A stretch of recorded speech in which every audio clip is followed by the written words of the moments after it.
দিনটা ছিল তোমার বুধবার, আর আমি সেদিন সকাল থেকে দুপুর পর্যন্ত কি করেছিলাম সেটাই তুলে ধরবো তোমাদের কাছে।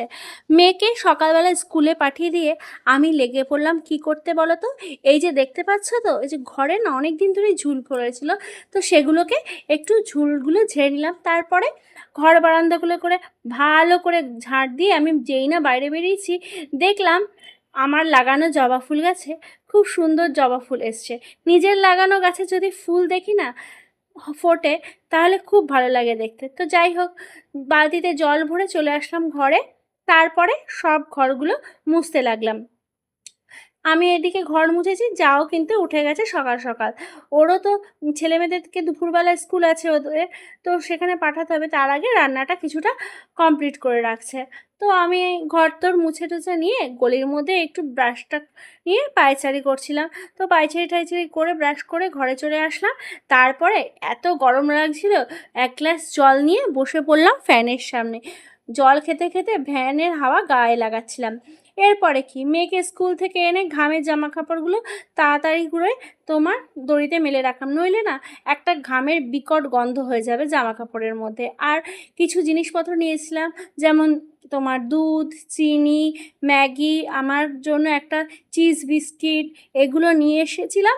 তো সেগুলো ব্যাগ থেকে বের করলাম। এরপরে দুধটা জাল দিয়ে নিলাম, আর যে চিনির কৌটোর মধ্যে চিনিটাকেও ঢেলে ফেললাম। চা পাতাও নিয়ে এসেছিলাম। ওদিকে যা কিন্তু অলরেডি রান্না করেই যাচ্ছে, মানে তোমার শাক ভাজাটা ছিল কড়াইতে বাকি। তো যা বললো, দিদিভাই তুমি এটা দেখে নামিয়ে দিও, আমি কিন্তু চললাম ছেলে মেয়েদেরকে স্কুলে দিতে। আমার ঠিক আছে, তুমি চলে যাও তাহলে। তো আমার কিন্তু চাটা হয়ে গেছিলো, তো আমি ওকে বললাম যে চাটা কিন্তু মনে করে খেয়ে যেও। এদিকে শ্বশুরমশাই বললো আমার শরীরটা সে ভালো লাগছে না, মুখটাও ভালো লাগছে, তুমি একটু ফেনা ভাত করে দে। বলো আচ্ছা ঠিক আছে। ফেনা ভাতটাও আমি বসিয়ে দিয়ে দিচ্ছিলাম।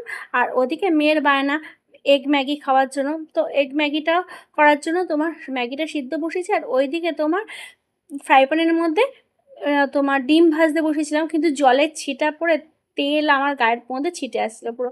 ঘরটা গুছাতে গেছিলাম, ঘরটা গুছিয়ে বিছানাটা ক্লিন করলাম। মেয়ে কিছুক্ষণ বাদেই অবশ্যই এটাকে অগোছালো করে দিয়েছিল। এরপরে সকালের খাবারের জন্য তোমার আটা মেখে রুটি বেলতে চলে গেলাম। আমি, যা আর শাশুড়ি মা তিনজনা মিলেই কিন্তু রুটি খাই সকালবেলা। তো সেগুলোকে বেলে ঠেলে নিয়ে ভেজে নিলাম। আর দুপুরের রান্নায় করেছিলাম তোমার চাল কুমড়ো মাছের মাথা দিয়ে, আর করেছিলাম মাছের ঝোল, রুই মাছের ঝোল। তো সেগুলোর করে ঠোরে নিয়ে মেয়েকে বসে পড়লাম খাওয়াতে। মেয়ে একটু দুষ্টুমি করলো তোমাদের সাথে, তোমাদেরকে দেখালাম সেটা। তারপরে কি, তারপর আমিও খেতে বসে পড়লাম। তো ভিডিওটাকে আজ এখানেই শেষ করছি বন্ধুরা। তোমাদের যদি একটু ভালো লেগে থাকে আমার ভিডিওটা, তো অবশ্যই একটা কমেন্ট করে রেখে দিও, আর আমাকে সাবস্ক্রাইব করে দিও।